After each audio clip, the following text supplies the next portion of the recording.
Hi friends, Mahanadi serial next எபிசோடில் என்ன நடக்குதுன்னு பார்க்கலாம் வாங்க. சேனலை சப்ஸ்கிரைப் பண்ணிக்கோங்க, மறக்காமல் பெல்லை கனையும் கிளிக் பண்ணிக்கோங்க. இங்கே நம்ம காவேரி ஒவ்வொரு நிமிஷமும் செத்துக்கிட்டு இருக்காங்க. எப்படி வெண்ணிலா உயிரோடு இருக்கிற விஷயத்த நம்ம சொல்கிறது அப்படின்னு சொல்லிட்டு, இருந்தாலுமே வெண்ணிலா விஷயத்த மறைக்கவே முடியாது. அது எது நடந்தாலும் சரி, நம்ம விஜய்கிட்ட இந்த விஷயத்த சொல்லிடுவோம் அப்படின்னு சொல்லிட்டு போயிட்டு விஜய்கிட்ட வெண்ணிலா உயிரோடு தான் இருக்கிறாங்க அப்படின்னு சொல்லிட்டு அழுதுகிட்டே அவங்க வீட்டுக்கு போயிடுறாங்க. இதை கேட்டு நம்ம விஜய் இருந்துட்டு, எதுக்காக வெண்ணிலா உயிரோடு இருக்கிறா அப்படின்னு சொல்லிட்டு இவ பாட்டுக்கு அழுதுகிட்டே போயிட்டா. நம்ம என்ன சொல்ல வரோம் அப்படின்றத புரிஞ்சுக்காமவே, என்ன சொல்ல வரோன்னு கேட்காமவே அவள் ஓடிட்டாளே அப்படின்னு சொல்லிட்டு பின்னாடியே போகிறாங்க. இங்கே போயிட்டு நம்ம காவேரி அழுதுகிட்டு இருக்காங்க. நம்ம சாரதெல்லாம், ஏன்டி நல்லா தானே இருந்த, திடீர்னு அழுதுகிட்டே ஓடி வர, என்ன ஆச்சு அப்படின்னு சொல்லி கேட்குறாங்க.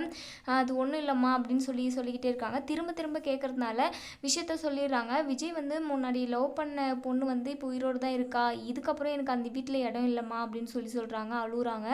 சாரதெல்லாம் ரொம்பவே ஃபீல் பண்ணிக்கிட்டு இருக்காங்க. உடனே பின்னாடியே நம்ம விஜய் அடியே ஆர்வ கோளாறு, வெண்ணிலா உயிரோடு இருக்கிற விஷயம் எனக்கு முன்னாடியே தெரியும், அவள் ஆசிரமத்தில் தான் இருக்கிறான், அவங்களுக்கே தெரியாமல் நான் தான் ஸ்பான்சரே அவங்களுக்கு பண்ணுறேன் அப்படின்னு சொல்கிறாங்க.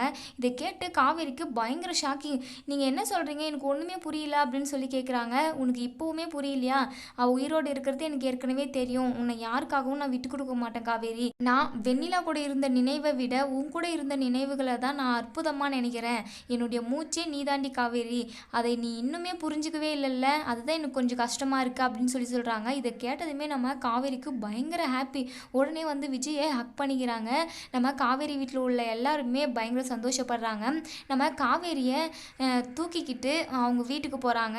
வீட்டில் போயிட்டு ஊஞ்சலில் உட்கார வைக்கிறாங்க. இங்கே பார் காவேரி, நீ எப்போவும் அழுகவே கூடாது, சிரிச்சுக்கிட்டே தான் இருக்கணும் அப்படின்னு சொல்கிறாங்க. இதெல்லாம் நம்ம ராகினி பார்த்துட்டு பயங்கரமாக வயிற்றெரிச்சலில் பார்த்துக்கிட்டு இருக்காங்க. இதோட